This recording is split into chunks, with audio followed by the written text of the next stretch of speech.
Common error, common error, common error. कितने sets बन गए अब तक? 6-7। ठीक है, आज के इस क्लास में कॉमन एरर के साथ सेंटेंस इंप्रूवमेंट की भी प्रैक्टिस होगी। ठीक है, अब कॉमन एरर और सेंटेंस इंप्रूवमेंट में थोड़ा सा डिफरेंस है। बेसिक बातें वही हैं ग्रामेटिकल टॉपिक्स के, ग्रामेटिकल आइटम्स की। तो जब हम वहां आएंगे सेंटेंस इंप्रूवमेंट में, तो एक हम ब्रीफिंग दे देंगे कि व्हाट इज सेंटेंस इंप्रूवमेंट और उसमें करना क्या है। ठीक है, तो should we start? Okay, page number 19।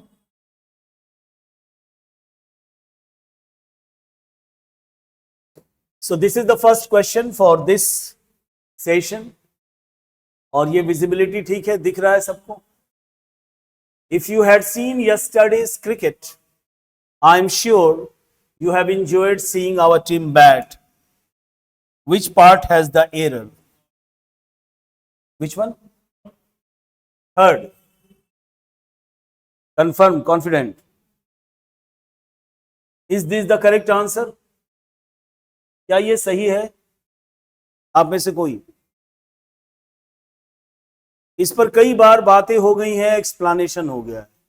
ठीक है, और फिर से हम एक्सप्लेन करते हैं कि कंडीशनल सेंटेंस में, यानी इफ वाले सेंटेंस में, एक पार्ट अगर पास्ट परफेक्ट हो, जैसा कि यहां पर है, तो दूसरी तरफ वुड, हैव और वर्ब का थर्ड फॉर्म होगा। बोलिए, तो इधर पास्ट परफेक्ट है और इधर हमने क्या कहा? Have enjoyed. होना क्या चाहिए था? Would have enjoyed. क्या ये कंडीशनल सेंटेंस 3 है या नहीं? बोलिए, ये पढ़ाई हुई है ना? यदि तुम आ गए होते तो मैं चला गया होता। If you had come I would have gone. उसी पर है। अब इसमें बीच में डाल दिया है आई एम श्योर। अब आप इस श्योर में डॉटफुल हो जाइए।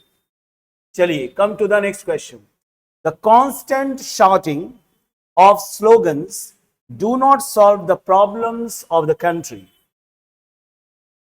Third, confirm. Is there any other answer? Do you have another answer apart from option 3?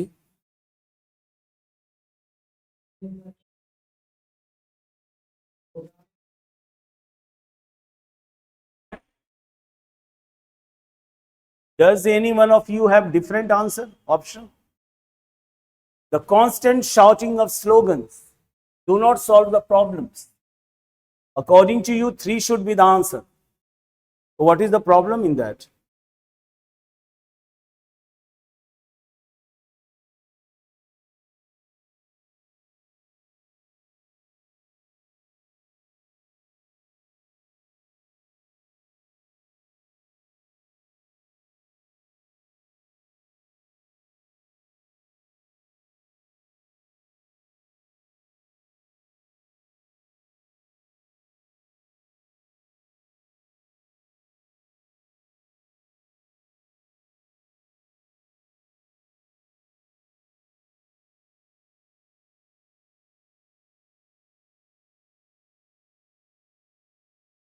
Smoking cigarettes do not disturb him, या does not?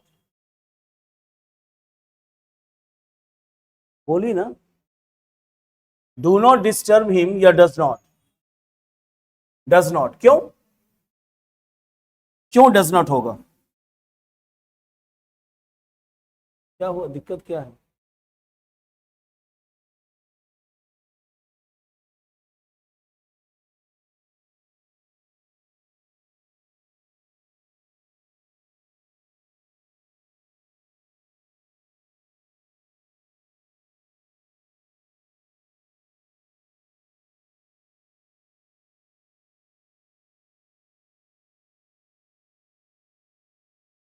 The constant memorizing, uh, the constant memorizing of the words do not, does not help you make fluent in English. Hindi कहता है कि शब्दों का लगातार याद करना ये तुम्हारी मदद नहीं करता है अंग्रेजी में फ्लुएंट बनाने के लिए तुम्हें। ठीक है, which one is the correct answer? First बोलिए। Do not, does not. अब बताएंगे डज नॉट क्यों होगा? हम डज नॉट क्यों होगा?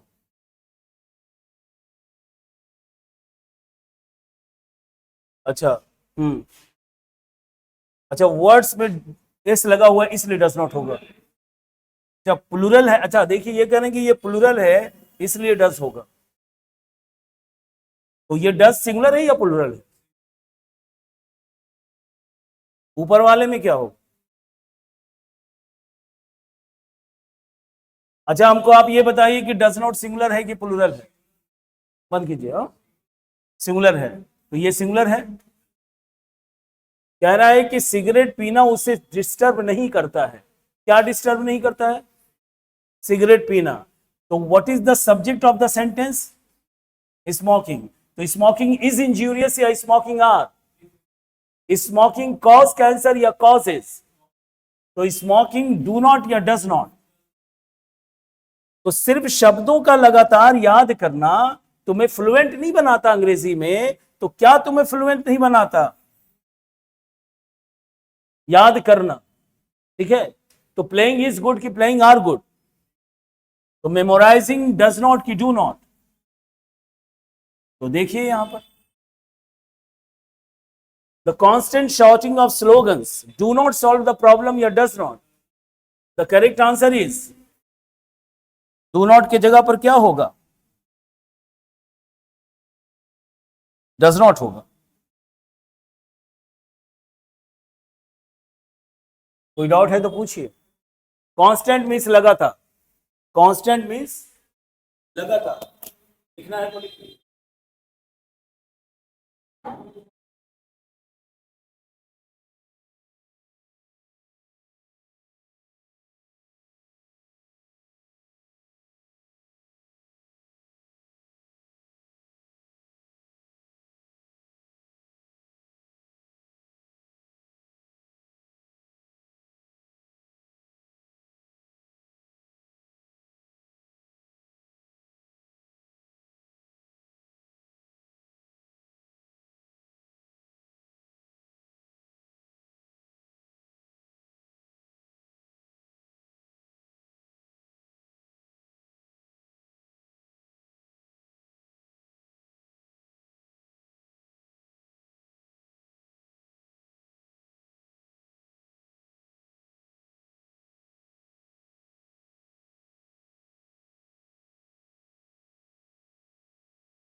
What will be the correct answer for the question?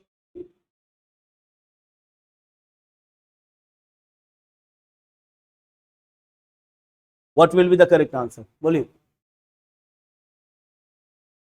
ये बात समझ में आ रही है ना, डज नॉट क्यों हो रहा है? तो आपको ओवरऑल पूरा सेंटेंस का मतलब जानना पड़ेगा। And here the subject is shouting और वो सिंगुलर है। The constant shouting of slogans does not solve the problems of the country. बोले लगातार नारों का लगाना, शॉर्ट स्लोगन्स का मतलब नारा लगाना प्रॉब्लम को सॉल्व नहीं करता देश के।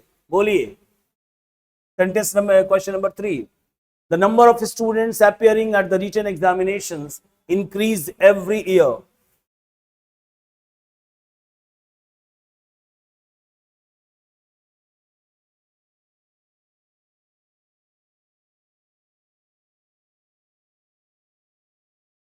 अगर आप a प्लस बी का होल स्क्वायर आ गया है बनाने आपको, तो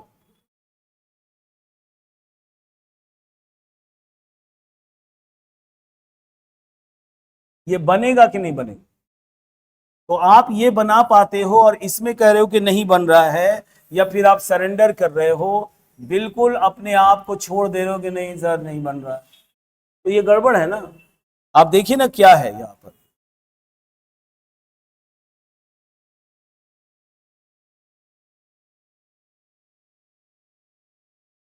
the number of students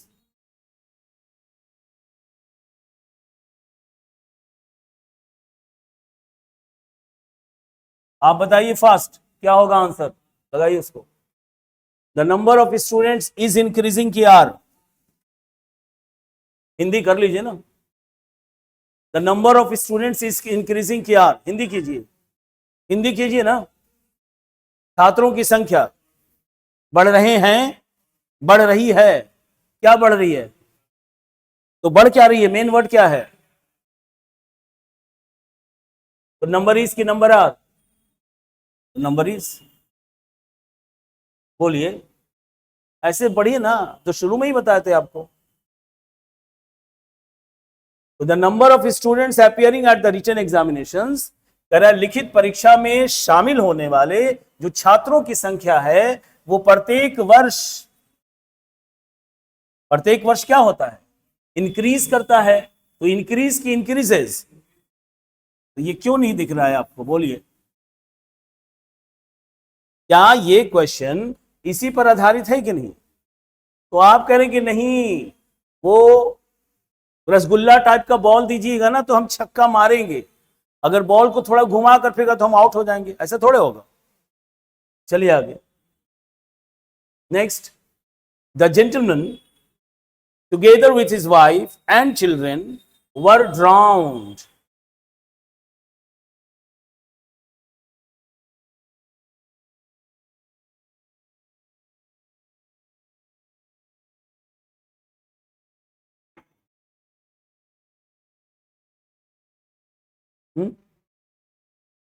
three, और कोई थर्ड, क्या प्रॉब्लम है इसमें, okay, the correct answer is three. ये जो वर है इसकी जगह पर वॉज होगा, और क्यों होगा समझ लीजिए आप, अपनी पत्नी और बच्चों के साथ जो जेंटलमैन था वो डूब गया, वॉज ड्राउन्ड। ठीक है, आपको अगर डाउट है तो आप आइए यहां पर, ये देख लीजिए, राम विद हिज फ्रेंड्स, जहां विद लगाएंगे वहां अलोंग विद लग सकता है, तो विद और अलोंग विद में कोई फर्क नहीं है, तो Ram with his friends, Ram अपने मित्रों के साथ जा रहा था, जा रहे थे, बोलिए, राम अपने मित्रों के साथ क्या कर रहा था, जा रहा था, तो ध्यान क्या देना है आपको कि इस सेंटेंस में जो सब्जेक्ट है वो राम है और राम के अनुसार वॉज है, लेकिन अगर आप हिंदी नहीं निकालेंगे तो आपका ध्यान फ्रेंड्स पर होगा और आप लगा देंगे वर। क्या यही बात यहां पर है या नहीं, the gentleman together with his wife and children was. Next 5, this book written by Mr. Sharma has been more popular than any other books by him, any other books by him, इस तरह का question भी बन चुका है इसमें, बोलिए,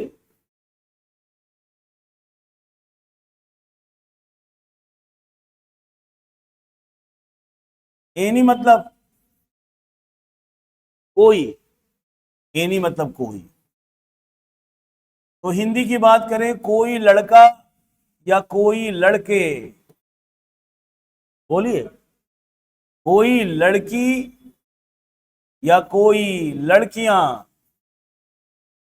बोलिए, which one, the first and the second, कोई लड़का कोई लड़की, कोई बच्चा कोई बच्चे, कोई पुस्तक कोई पुस्तकें, पुस्तक, तो इसका मतलब क्या हुआ कि एनी, बोए या बोएज, बोलिए, एनी चेयर या चेयर्स, चेयर्स, तो ये होगा ना। अब एनी के बाद अगर अदर आ जाए तो भी बात एनी की ही होगी, एनी मतलब कोई, कोई मतलब एक, तो बोलिए कहां मिस्टेक है, इस पार्ट में एरर है, यहां पर क्या दे रहा है, फोक्स क्या होगा? और नहीं तो रट्टा मारिए कि एनी अदर के बाद वर्ड सिंगुलर आता है, एनी अदर के बाद वर्ड सिंगुलर आता है, लेकिन आपको ये जानना नहीं है, आप तो हिंदी कर लीजिए तो पता चल जाए। Next, I and you will attend her wedding at 7 o'clock tomorrow.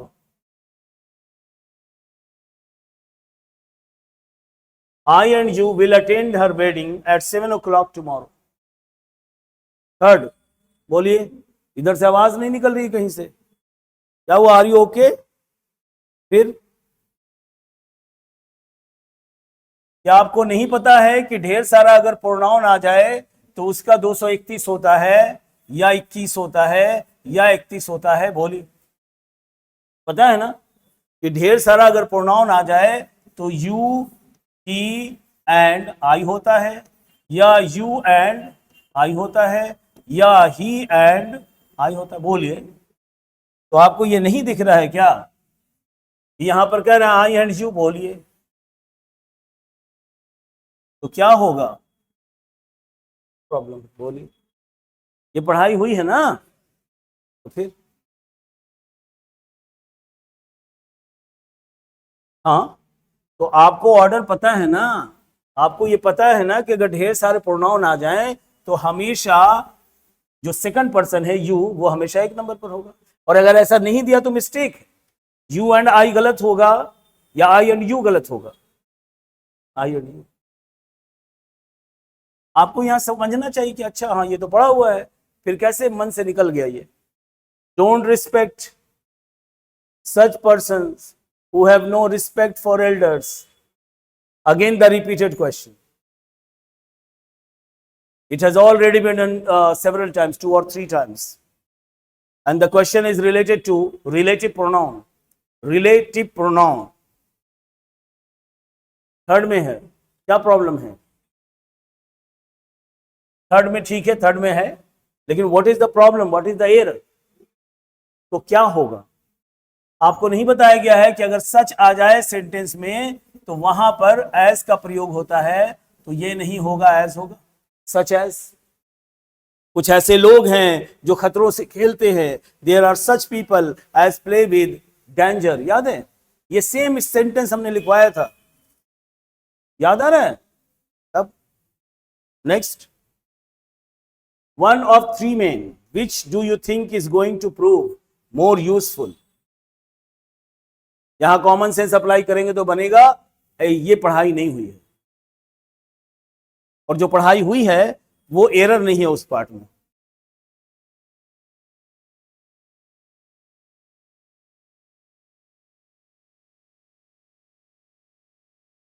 Four में क्या मिस्टेक है? लग रहा है, लग रहा है, ठीक है।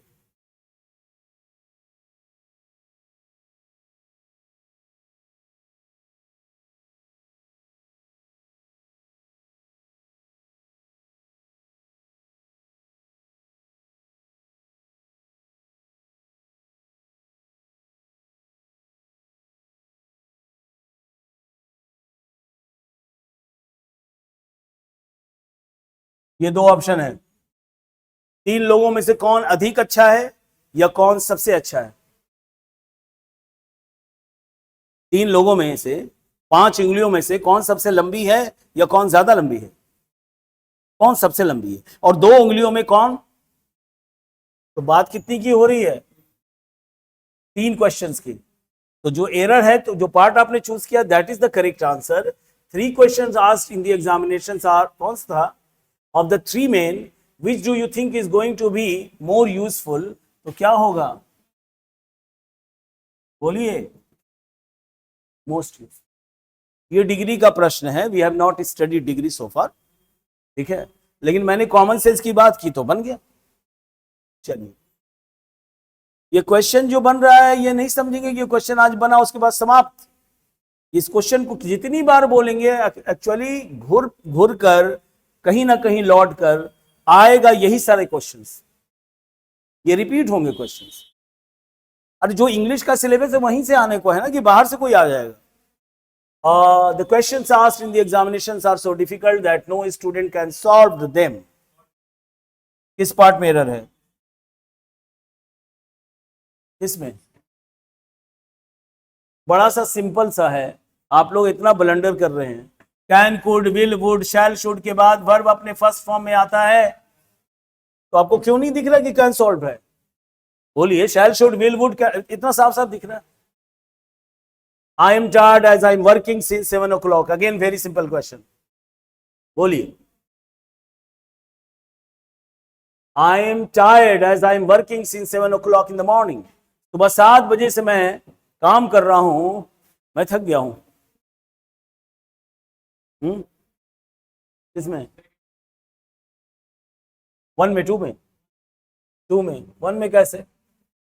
अरे मैं थक गया हूं क्योंकि मैं 7 बजे से काम कर रहा हूं, तो आई एम वर्किंग की हैव बीन वर्किंग। क्या ये क्लास जब टेंस चला, ये दूसरे तीसरे दिन की बात है, हैव बीन वर्किंग। आज तुम लोग नींद में हो लग रहा।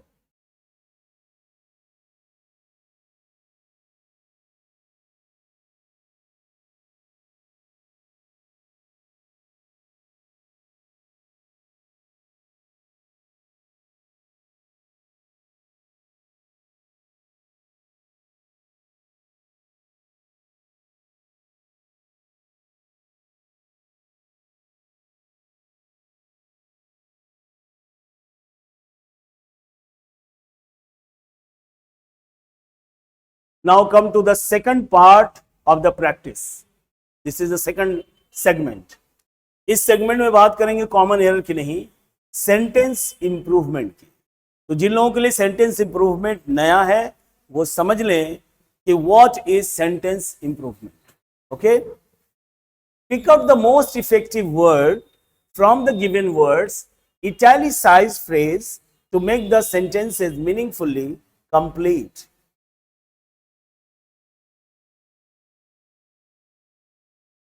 ओके, पिक आउट, चुनना है द मोस्ट इफेक्टिव वर्ड, सबसे ज्यादा प्रभावशाली शब्द फ्रॉम द गिवन वर्ड्स, जो दिए गए हैं शब्द से, वो इटैलिसाइज्ड होंगे, मतलब तिरछा करके लिखे गए होंगे, और यहां पर बोल्ड करके लिखा हुआ है, ही एंड यू बोल्ड किया गया है, to make the sentence meaningfully complete, कि अर्थपूर्ण ढंग से यह कंप्लीट हो जाए। 11 में कह रहा है कि he and you will share the mangoes, कहता है कि ये जो ही एंड यू है, इसकी जगह पर आप क्या चूज करोगे, you and he, you and him and you and he, या एनसीआर। एनसीआर का मतलब no correction required. NCR means no correction required, यानी आपको लगता है कि ये जो पार्ट है जो लिखा हुआ है that has no mistake, that is correct, तो आपका आंसर 5 होगा। बोलिए क्या होगा?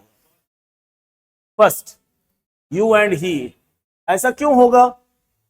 क्योंकि अभी भी जस्ट बताया कि यू हमेशा पहले आएगा, 231 का फॉर्मूला। ठीक है, थोड़ा मन लगाइए जो लोग जवाब नहीं दे रहे। Little common sense can bring success to you, थोड़ी सी समझ, थोड़ी सी समझ आपके लिए ला सकती है सफलता। अब लिटिल के जगह पर a little, the little, few, the few, a little. Difference क्या है पता है? लिटिल कॉमन सेंस का मतलब इतना कॉमन सेंस नाम मात्र का नहीं, तो कह रहा है कि उससे तो सफलता नहीं आएगी। इसका मतलब कि सफलता थोड़ी मात्रा में चाहिए जो पॉजिटिव हो, तो अ लिटिल है। ठीक है, next, few days passed in her company were exciting. Few days passed in her company, company का मतलब संग, साथ।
Have you got the answer? Have you got the answer?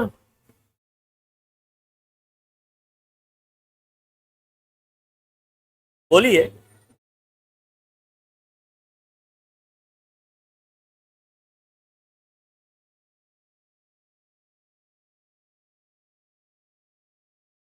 The correct answer is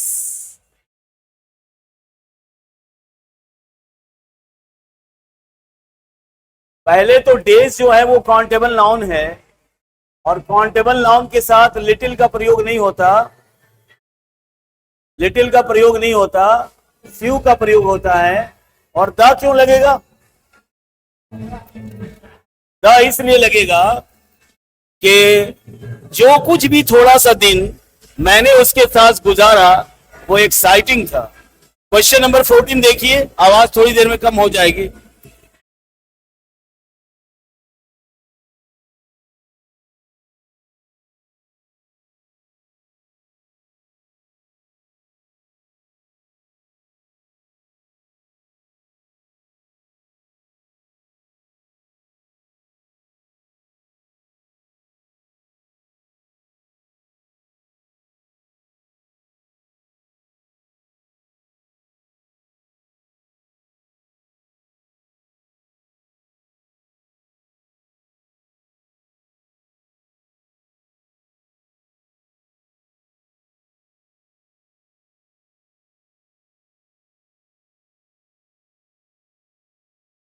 मैं ये कह रहा था ऊपर वाले में, कह रहा जो कुछ भी थोड़ा दिन मैंने, जो कुछ भी द फ्यू, जो कुछ भी दिन था जो मैंने उसके साथ बिताए वो एक्साइटिंग थे। नहीं, चलिए 14, when I saw her last she ran, ran को रिप्लेस करना है। सेकंड बोलिए कौन सा? To.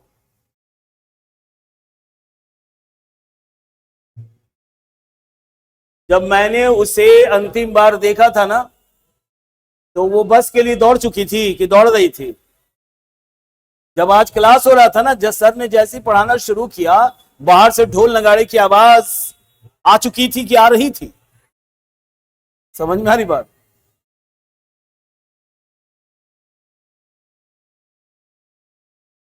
Fifteen. Socrates was one of the wisest men that have ever lived.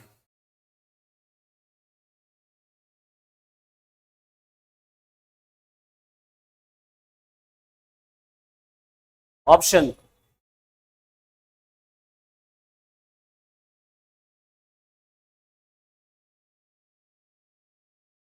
बुद्धिमान व्यक्ति में से एक की व्यक्तियों में से, तो इसलिए क्या होगा?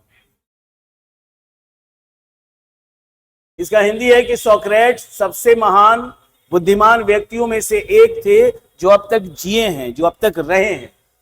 16, सोक्रेट्स, ये तो रिपीट है, ये क्वेश्चन रिपीट हो गया। 17, by this time tomorrow I will reach my home. Is it a repeated question? Second, by this time tomorrow, कल इस समय तक मैं घर पहुंच चुकूंगा। Future perfect, not future indefinite. 18, it was a week since the exam began. It was a week since the exams began. First option. Second, इसको ध्यान से समझ लें।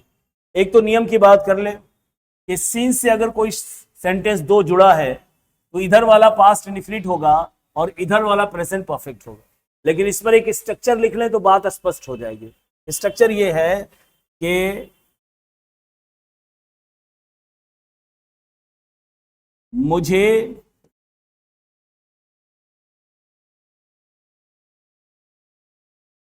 राम से मिले हुए 1 वर्ष हो गया है, तो हम बनाएंगे 1 वर्ष हो गया है। 1 year has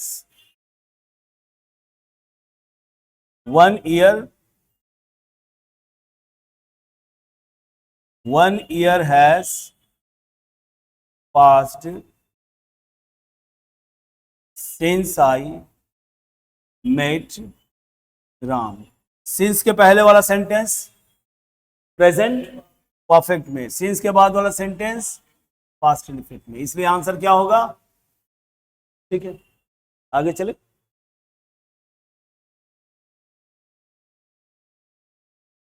only 2 questions are remaining आज के सेशन का। She does not mind to be disturbed, कौन सा?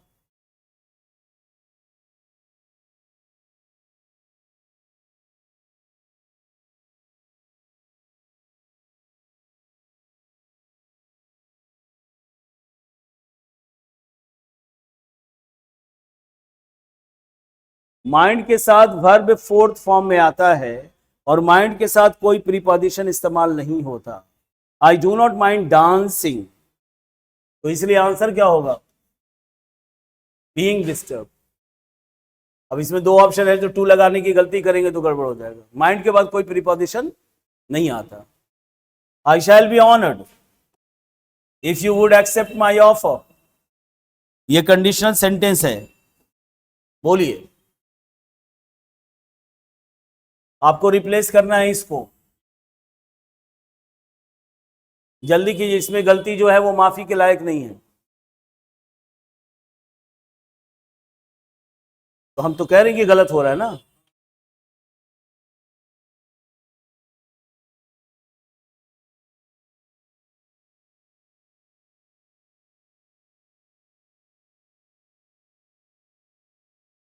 एक तरफ अगर फ्यूचर हो फ्यूचर हो फ्यूचर हो तो दूसरी तरफ प्रेजेंट होगा, तो इधर फ्यूचर है तो इधर वुड कैसे होगा? इफ यू, बोलिए। प्रॉब्लम ये है ना